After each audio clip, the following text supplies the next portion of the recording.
just saw a reference to a news article in Google about some new kind of compound, or actually a polymer, that could be used to remove toxic chemicals, and not as a source of environmental cleanup, but from the air that you breathe. And the article refers to something called POPs. That's clearly an acronym. And so I wanted to find out more about what is this POPs business, and what does it have to do with cleaning up the air that you breathe. And this is work that was developed by Son Bin Nguyen at Northwestern University. The basis for this idea, POPs, it's based on a cool reaction that you've never seen before. And that's a cobalt-catalyzed cyclotrimerization. So you've never learned about any cool ways to make benzene rings. What we've spent our time in this chapter doing is talking about ways to substitute benzene rings. In fact, benzene is very cheap. You typically buy benzene and then add substituents to it. But here's a reaction where you take alkynes, and you can ignore these green dashed lines for the moment here. And when you throw in a cobalt catalyst and you heat this, if you've chosen the right cobalt catalyst, the cobalt atoms will grab the alkynes and start forming carbon-carbon bonds. So a cobalt atom will grab two alkynes and make a carbon-carbon bond here, and then it will maneuver over and make a new carbon-carbon bond here, and then it'll grab another alkyne and make a new carbon-carbon bond there. And if you've designed your alkynes very cleverly, and this is what the shtick here, if you've designed them very cleverly, if you have an extra alkyne on the other end, now that one can engage in this cyclotrimerization reaction. And if there's another alkyne on this end of this other substrate, that can now engage in cyclotrimerization reactions. And if over on this piece here you've got three more alkynes dangling off, that can engage in three more alkynes in a cyclotrimerization reaction. So you end up with these benzene rings that serve as rigid spacers, and at the ends of those you have sites for polymerization. So you get this massive polymeric network composed of these rigid benzene rings, and it has lots of space inside. It can't possibly pack very closely. So if you take these kinds of monomers, here's a monomer with two alkynes, and just ignore that functional group for now. And here's a monomer that has four alkynes. It's shaped like a tetrahedron. It's sort of because it's based on this sp3 hybridized center. And if you apply this cobalt-catalyzed polymerization reaction, making benzene rings, all the benzene rings are highlighted in red. And what this group did is that they incorporated these two alcohol moieties in a protected form, and they hydrolyzed off this group. That's chemistry you'll see in Chem 51C. And it left behind two oxygens ready to grip onto metal atoms, and in particular copper and zinc metal atoms. So what that means is this very porous polymer now has metal atoms, and copper is exceptional at binding to amines. So if you're breathing in some sort of toxic vapor that has bad stuff, this will help absorb those vapors, and the copper atom specifically will latch onto amines and suck them out of the air very quickly. So for example, VX nerve gas has amine groups on there, and wouldn't it be nice to have some polymer that selectively binds to those kinds of amines? Okay, so this is a very cool way to make benzene rings using transition metal catalysis. And it really gets closer to the kinds of reactions that are being developed now in the field of organic synthesis. So let's switch back to chapter 18 stuff in the Gorzinski-Smith textbook, and we'll talk about electrophilic aromatic substitution.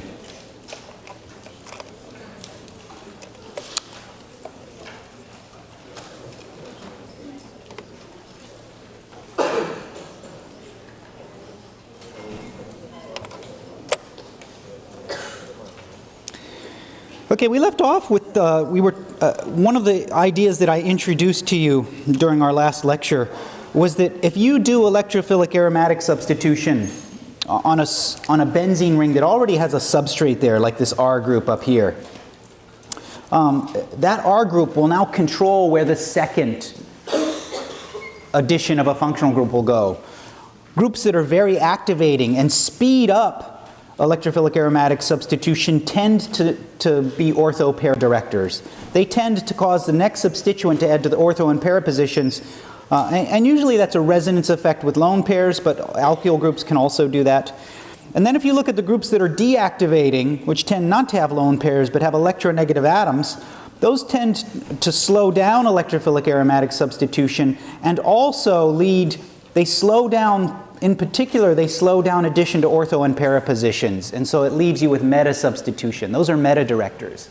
So I showed you this chart, and I expect you to know this chart, and you'll see in just a little while why you really need to memorize this chart. There's some things in here that, like this, the position of halogens. That's a deactivator, but it's still orthopara, and you just need to memorize that. There's no simple principles you could use to have guessed that. Now, when we left off, I showed you these special rules for Friedel-Crafts reactions. I said Friedel-Crafts reactions have all these exceptions you have to memorize. And so it is cool to form carbon-carbon bonds. That's undeniably cool. But the problem with Friedel-Crafts reactions is that acylium ions are nowhere near as reactive as nitronium ions or those other electrophiles we showed you. Carbocations are nowhere near as reactive as these other kinds of electrophiles that I showed you.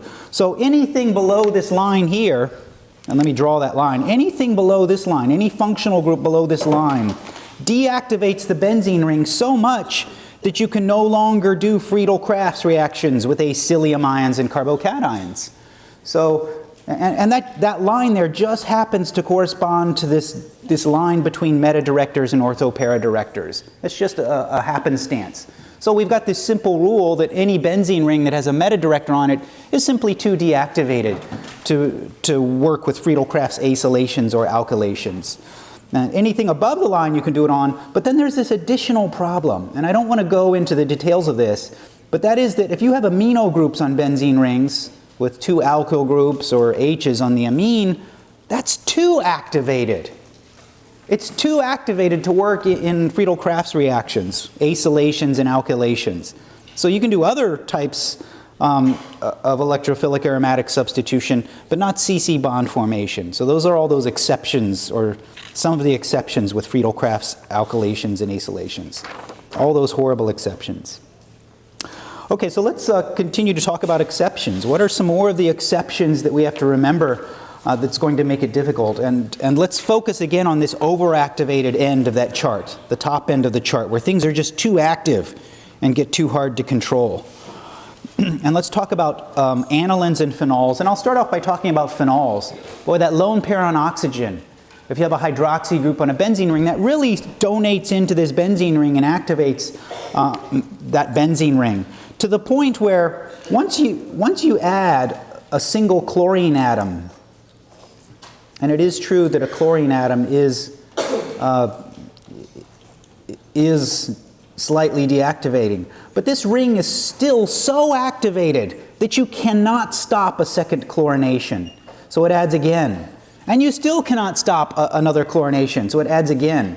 Even if you add only one equivalent of Cl2, chlorine, you'll still get tri-substituted products coming out of this. You just can't stop this. You'll get this ugly mixture.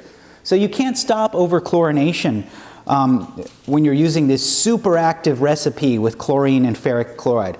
But there's a simple thing that you can do that will allow you to get mono-substituted products, and that is to leave out the ferric halide catalyst, to leave out the ferric bromide, FeBr3, or to leave out the ferric chloride, FeCl3. If you have a phenol and you want to add just one halogen, and invariably you only want to add, nobody wants to add 3 halogens. If you just want to add one halogen, leave out the FeBr3. It's that simple. That's how you stop. Now you're still going to get a mixture of ortho and para. That's okay if we get a mixture of ortho and para. At least we didn't add all those extra halogens on here. So it's those hydroxy groups activate benzene rings so much that we get over halogenation unless we leave out that ferric chloride or ferric bromide catalyst. Okay, so hydroxy groups are very, very activating.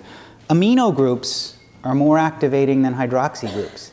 And it turns out there is nothing you can do. If you've got a dialkyl amino group or just an NH2 group sticking off of a benzene ring, there's nothing you can do. You're going to get overbromination in these cases.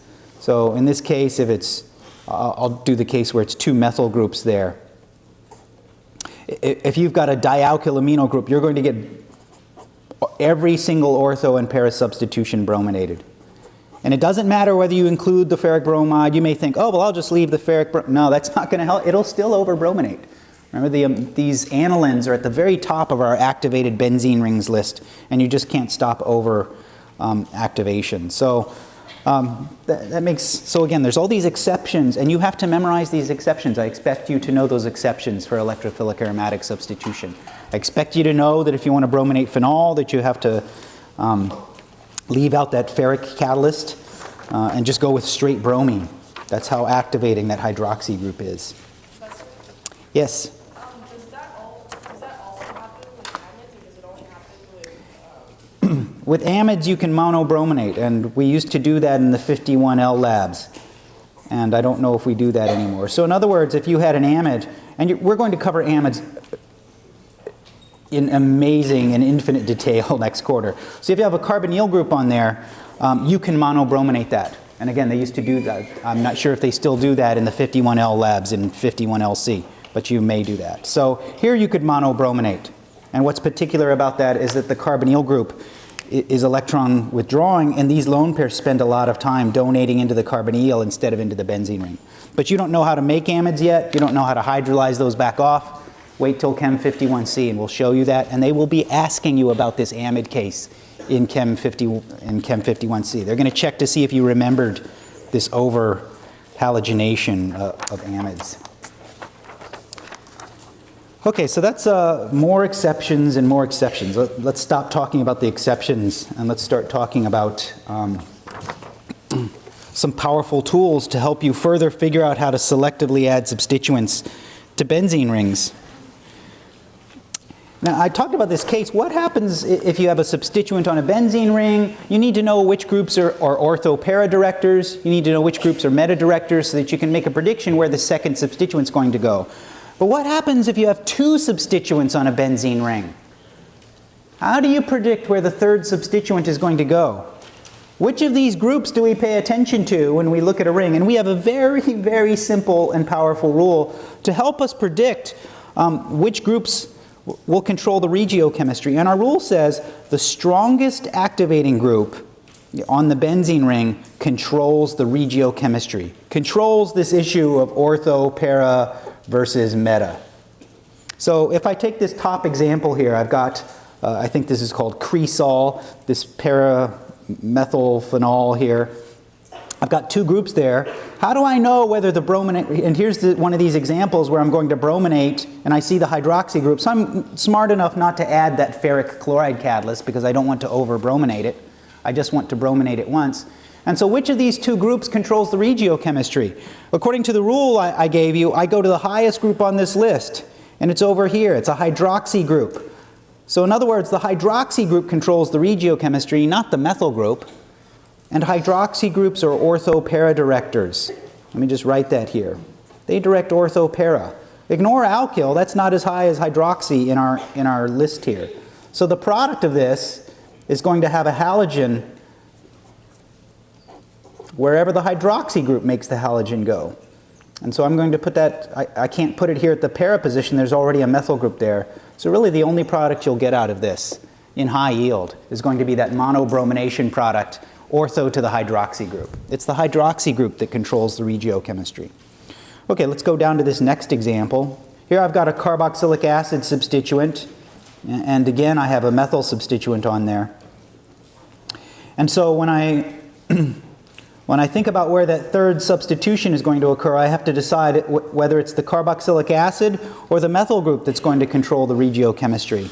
And so when I come over here and I look at my list, well, carbonyl groups are down here. Carboxylic acids, ketones, amides, any carbonyl compound. But higher than that are alkyl groups, like methyl. And that is, once again, that's an ortho-para director. And you need to know that. So when I look at the two groups, the methyl group is controlling the regiochemistry, and the para group, the group para to methyl, is already substituted. And so in this case, the new substituent, the sulfonic acid substituent, is going to occur ortho or para, but para is blocked, ortho to the methyl group. So that's how you use that rule. It's a pretty simple rule, but it requires that you have memorized this list. And you just straight up have to memorize that list of activating, deactivating, and ortho-para-directing. So know that list and know how to use it. So that's the simple idea there. So let me just circle again the groups that are controlling the regiochemistry. This is the group that controls the regiochemistry here. It's ortho-para-directing. And down here, it's the methyl group, which is controlling the regiochemistry. And that's ortho-para-directing. If you have two meta-directing substituents, it's the most activating or maybe least deactivating meta-substituent. You just find the highest group on the list. Okay, so, and there are problems in many problems in the back of the chapter that you should work that will give you practice with that. There are problems on the online sapling homework that will give you practice with that. So practice that. Work all those problems and keep working them.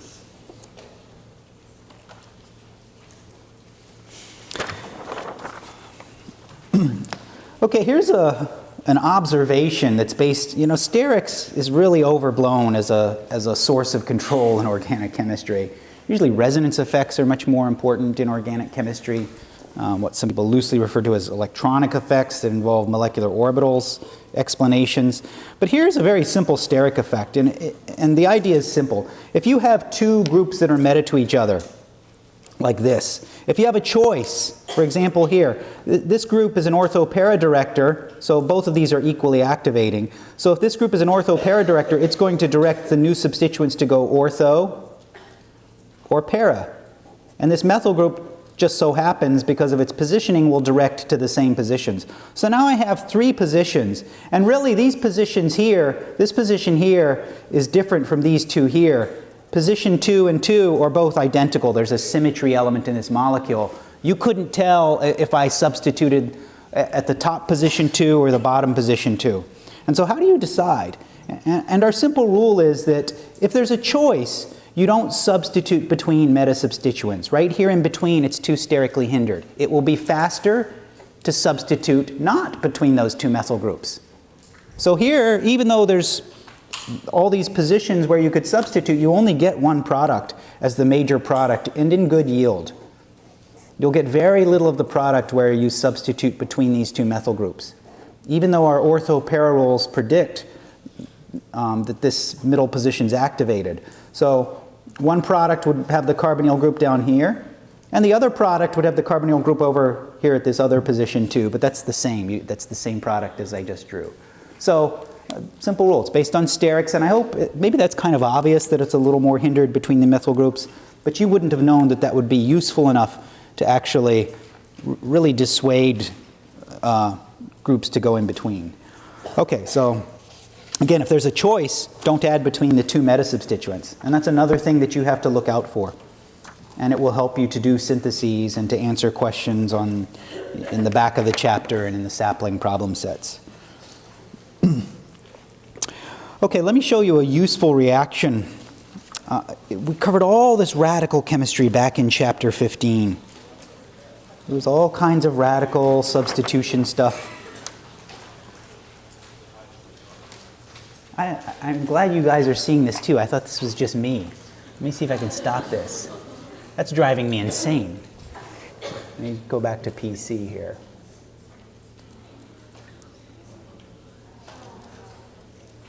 Huh. Okay, let me, let's see what we can do here. This looks like it's on the PC end of the, let me try turning this thing off. Just give me a minute here. We'll sort this out.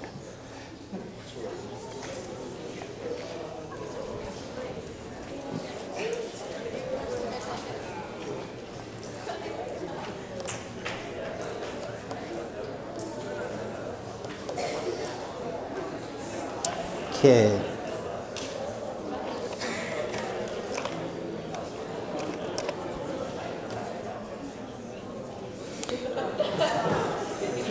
Oh, this is going to kill us.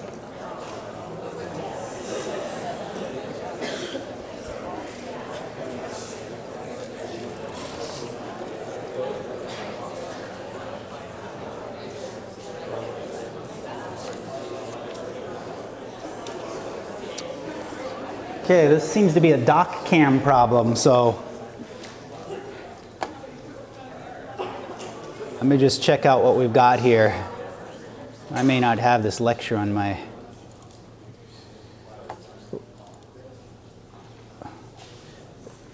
I don't know how to fix this dot cam, so we may have to make a choice here between chalk or... Okay, chalk. Let's do it. Okay, people in the back.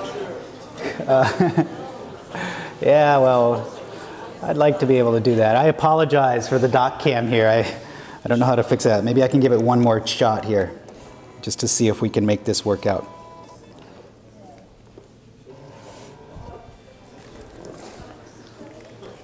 Yeah, the last time I taught Chem 51B, it was chalk, and people in the back complained that they, I write with the big chalk, they complained they couldn't see the my writing, and I thought I wrote big, so. Okay, let's see if we have any chance here of not spazzing out. If it spazzes out again, I'm going to go right to the chalk, and I'll write big to help you. So far, so good? Okay, let's cross our fingers here. Okay, so all of that radical stuff, and you're never going to see radicals again. Yeah, okay. I'm considering hitting it a couple times. Okay, let's go to chalk. I'm sorry for you guys in back. I'll try to make an attempt to make sure that we can see what's going on.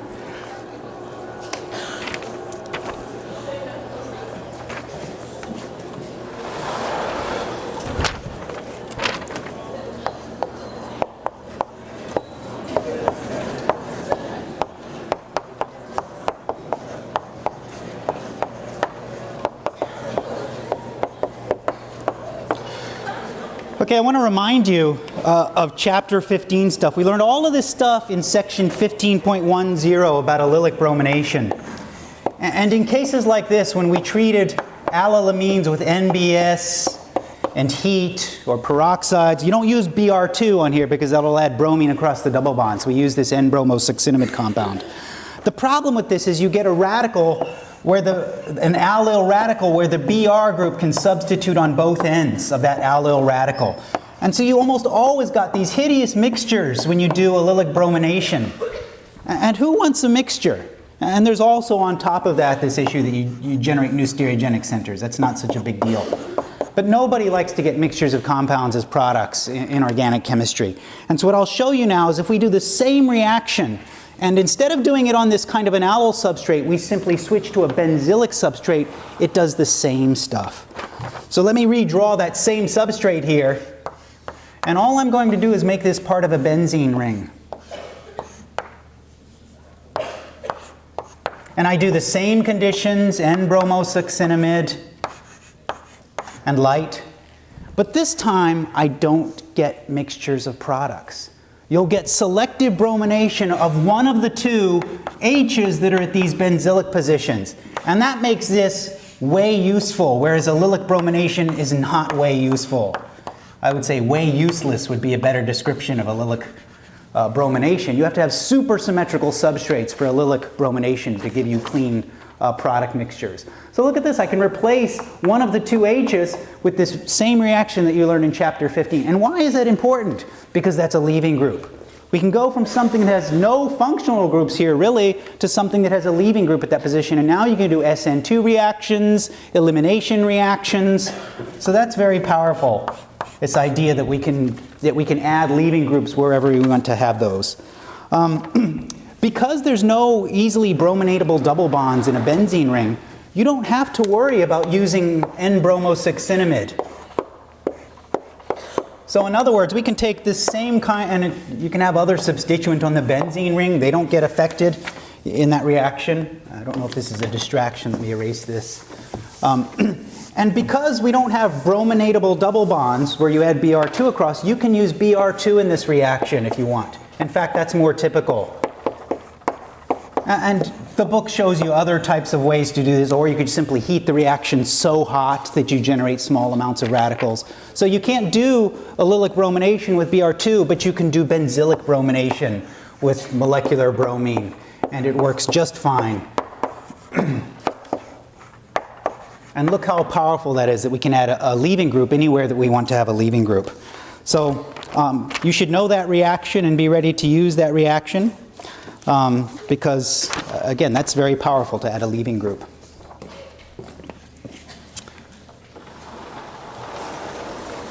Okay, I'm going to show you two more useful transformations of side chains. So really what we're talking about now is what are the useful things you can do once you've added a side chain to a benzene ring.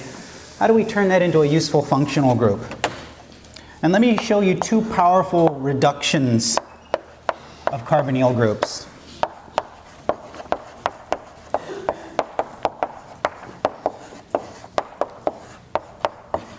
When there's an aryl group on one side, these tend to be very efficient reduction reactions. So I'll show you a way to take a carbonyl group attached to a benzene ring and burn that down to a CH2 group. And so here's one version of that reaction. This is called a Wolff-Kieschner reduction, and you don't need to know the name of this reaction. It's not important. This is a reagent called hydrazine. There's an NN bond, H2N, NH2. And you have to do this under strongly basic conditions, sodium hydroxide. And there's a third thing for you to remember, and that is you have to heat these reactions. These are not mild reaction conditions.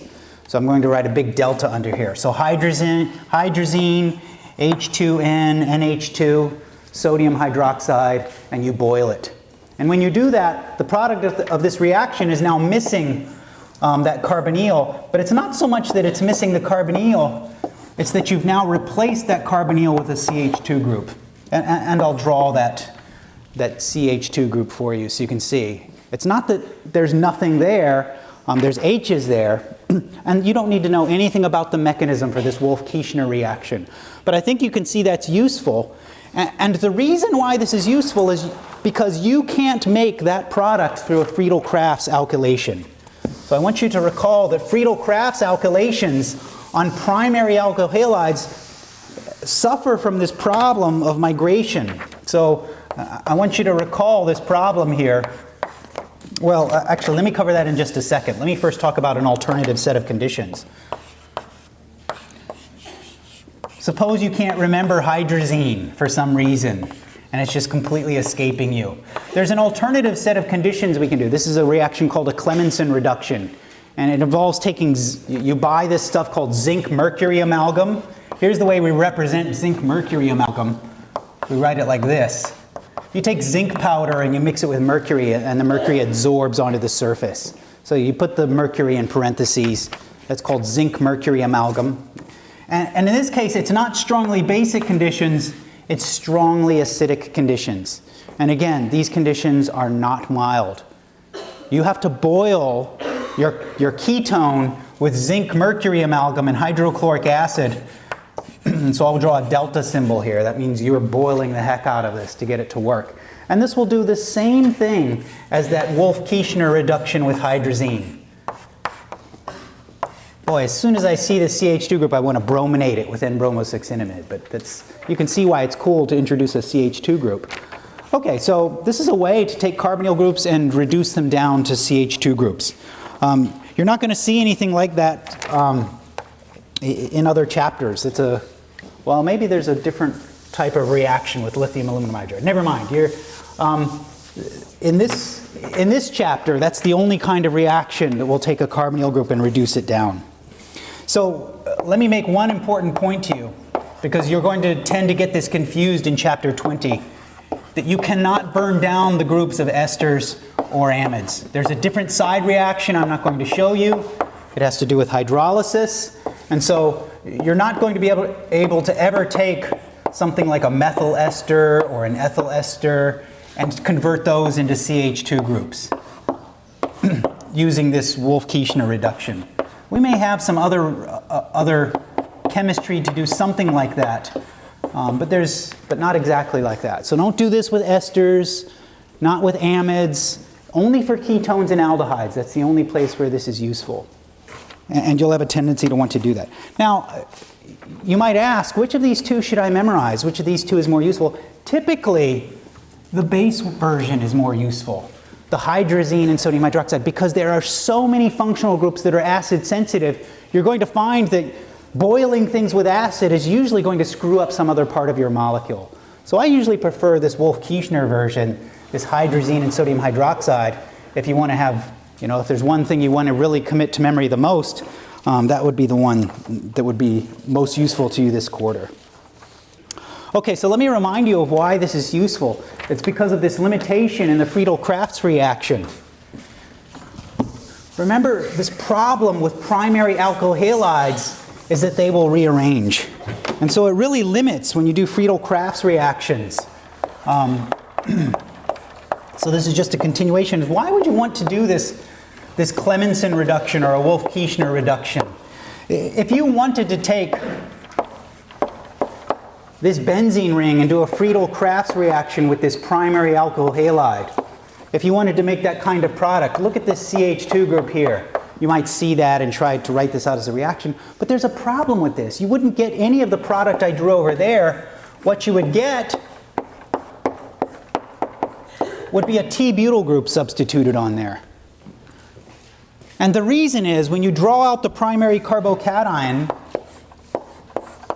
like this, is that will do anything so that it's not a primary carbocation, and it will do it quickly. The primary carbocation intermediate that you generate, and let me draw that H2C group here, will very quickly rearrange to give you a tertiary carbocation. And that's what's going to attack the benzene ring. It's going to be the tertiary carbocation that attacks the benzene ring and does this Friedel-Crafts alkylation reaction. So if you want to add a substituent like this over here, you have to do it in 2 steps. First you do a Friedel-Crafts acylation, and then you use one of these reductions to reduce the carbonyl down to a CH2 group. So that's the way to do things. Now there is an exception to this. I said don't try to do primary alkyl halides. But you can there are 2 alkyl halides that you can do that kind of look like they're primary. And the book seems to love these, and the online homework seems to love these. And I don't want you to worry about the mechanism. You can do it with this because methyl is not susceptible to any kind of a hydride migration. There's no 1,2 migration possible for a methyl because there's not even a second carbon.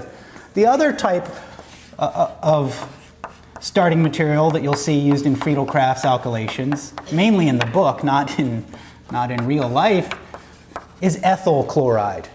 And why is that not a problem with hydride migrations or alkyl migrations? It's because if you migrate a hydride from one side of an ethyl cation to the other, you get back an ethyl cation. So those are the only 2 instances of things that look primary where you don't suffer from this problem. In general, if you see a CH2 group attached to a benzene ring, you should make that through Friedel-Crafts acylation and then reduce the carbonyl group down to a CH2 group. That's the general way to attach CH2 groups to benzene rings. And that's the way I would recommend to you. Okay, so there's lots of stuff you can do with these carbon substituents. You can brominate them, you can reduce down carbonyls to CH2 groups. That's powerful stuff. And let's talk about carbon-nitrogen bonds or nitrogen substituents on benzene rings.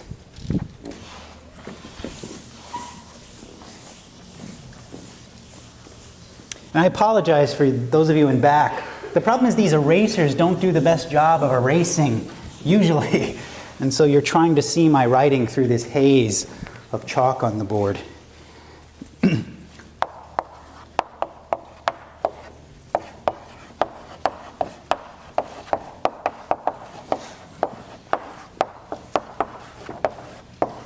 So let's talk about converting nitro groups, which are pretty useful. You can't make medicines that have nitro groups on them. Those cause problems with toxicity when they're metabolized.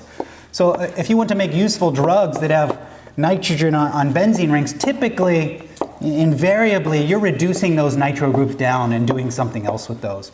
So here's an example of ortho-nitrotoluene, 2-nitrotoluene. And it's very, very simple to reduce these down to give you something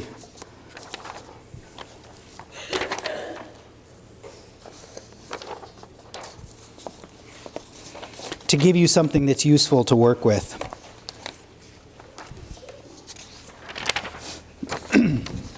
And it's the same conditions that you use for hydrogenation. And that's H2 and palladium on carbon. I usually write only solvents underneath the arrow. That's why I was hesitating there. So palladium on carbon is a catalyst. It's the same thing you were doing with hydrogenation of double bonds. Typically, we don't show the stoichiometry. In fact, it takes 3 equivalents of hydrogen. Generally, I want you to write the stoichiometry. But for hydrogenations, chemists typically do not draw out the stoichiometry for hydrogen. So I think you can see you're going to lose 2 H2Os at a minimum here. And then another set of H2s go on to the nitrogen atom. So we don't show stoichiometry for hydrogenation type reactions. Look how easy this is. These are the best reactions ever. If ever you want to have a feel-good reaction in the lab where you get 100% yield and no byproducts and all you do is filter your reaction, this is the way to go. Now the book gives you 2 other recipes for reducing nitro groups to amino groups. And this only works when they're attached to benzene rings, by the way. You can't do this on alkyl nitro groups. Let's take a look at another set of conditions. Sorry, I don't know how to push this past, so you've got some light here to see.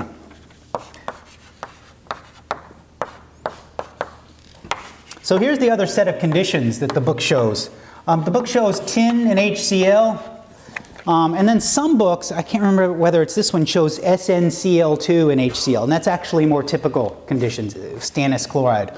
But the book shows tin and HCl or iron powder and HCl. So tin powder, tin is Sn, and hydrochloric acid. And the product of this reaction that they show in the book is the same thing that you get with hydrogenation. And so why does the book give you all of these different recipes? Why don't they just, I don't know, but why does the book show you in Chem 51C all these recipes? Here's why any chemist would want to do this. It turns out that if you have a halogen up above here, those hydrogenation conditions will cleave the carbon-halogen bond, whereas the tin HCl conditions do not cleave the carbon-halogen bond. And you're never going to run across that in the Chem 51 series. I'm not going to ask you that. The book is careful not to ask you that. So that's why people might not want to use the hydrogenation, is because maybe they don't want to lose that bromine atom. There's a second little trick that I expect you to add that they didn't add here in this book. And that is, if you're stirring around an amine in hydrochloric acid, it's not the amine anymore. The product of this reaction is actually an ammonium salt. And I want you, even if the book doesn't, I want you and expect you to draw out that if you want the free amine, NH2, that you have to treat this with sodium hydroxide to deprotonate that. That's called free basing. Like when you free base Coke this weekend, this is what you're doing. You're deprotonating an amine. And I want you to show that free basing step. If you do stannous chloride, that's NH2 I'm drawing here. So don't just draw this one step tin and hydrochloric acid. I want you to do a second step with sodium hydroxide. And usually we just enumerate those. Step 1, tin, hydrochloric acid. Step 2, sodium hydroxide. Okay, so generally, generally I would use hydrogenation if I didn't have some other reaction I was trying to avoid. Yeah?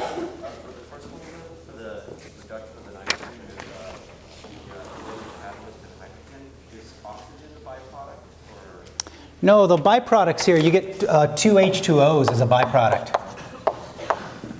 So you see two of the molecules of hydrogen combined with the oxygens to give you 2 waters. The third equivalent of hydrogen ends up. Don't worry about the mechanism. You don't need to know that. You just need to know that that's a fantastic reaction that works every time. Okay, last, let's talk about multi-step synthesis. You've learned a lot of reactions in chapter 18, actually not that many. 5 electrophilic aromatic substitution reactions, and then I just now showed you some fancy ways to dress up those side chains that you put on through reduction, etc.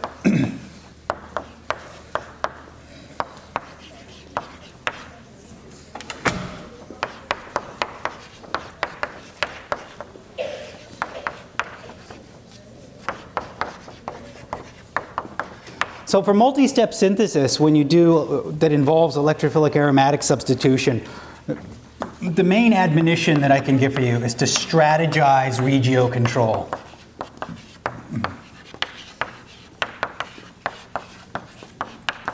if you want to put 3 groups onto a benzene ring with a super particular arrangement, you have to know which group you add first, because each group is either an ortho-para director or a meta-director. And so you need to strategize regio control. So let's take an example where we want to do some sort of a synthesis. Let's suppose that you're asked by somebody to take benzene and then through some number of steps show reagents and steps that would allow you to put on these kinds of groups here. And so you have to think about, what do I add first? And what do I add second? And what are all those exceptions that I have to worry about? So let's go ahead and talk about this. How would we, typically when you're given a synthesis that you have to do, you have a choice, you either work forward or work backwards. I usually start by working backwards. I usually start by saying, what are all the different ways that I could make this? And so what are some of the ways that you know for how to make that? Well, maybe one possibility is we could start off with nitrobenzene and then do some sort of an alkylation reaction. But you already know that doesn't work. Right? Nitro groups are meta-directors. Nitrobenzene is too deactivated for you to do any kind of Friedel-Crafts alkylations or acylations, so just forget that. That's out. Really, your only choice is to somehow have some kind of a group here. But there is an alternative here. And that is, maybe my last step in my synthesis was reduction of one of these carbonyl groups using that Wolff-Kieschner reduction or the Clemmensen reduction. Right? Maybe the last step in my synthesis was reduction of a carbonyl. This has to do with me being so clever that I could see that CH2 group, and I remembered those carbonyl reduction reactions that I just taught you. Maybe that was the last step. Or maybe the other possibility that we have here is that the last step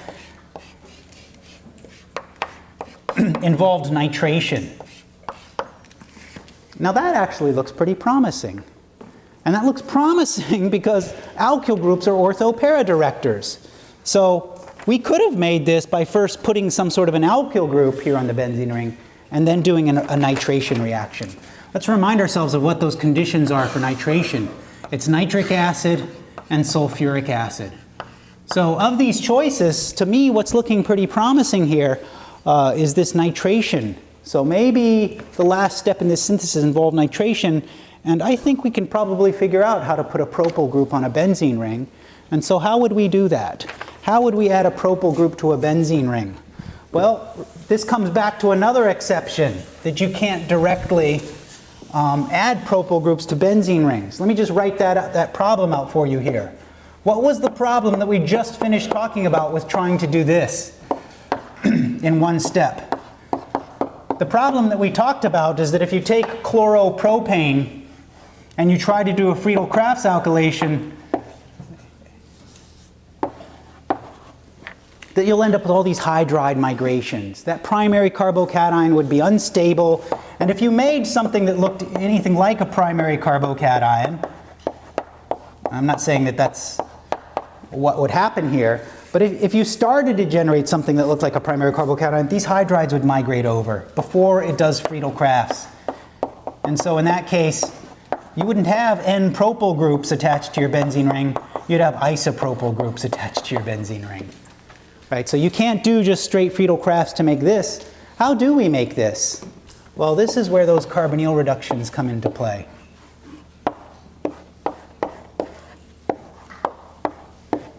The best way to put that CH2 group directly attached to a benzene ring is to do one of these reductions. And I'm going to choose the Wolff-Kieschner reduction, that hydrazine one.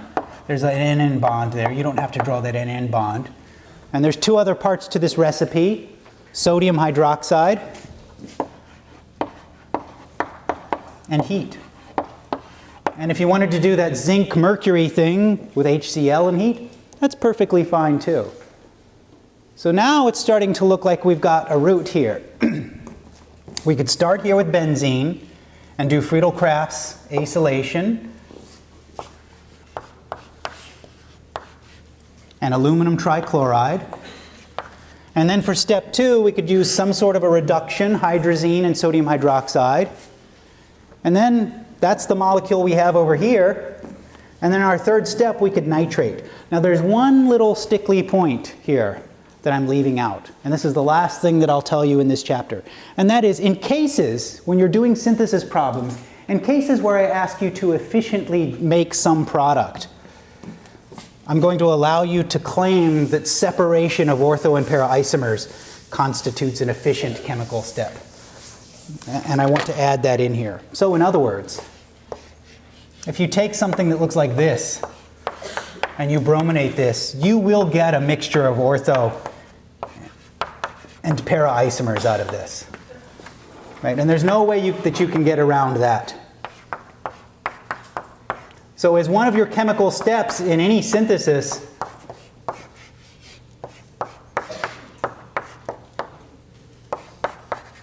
I will allow you to do this. Right? Separate ortho, para, and then just draw whichever one that you want. Yeah, I admit, yeah, you only got a 50% yield of each one, and that's not really that efficient, but we're just going to pretend that this overall process of making both ortho and para and separating out the one you want, let me just draw one of those.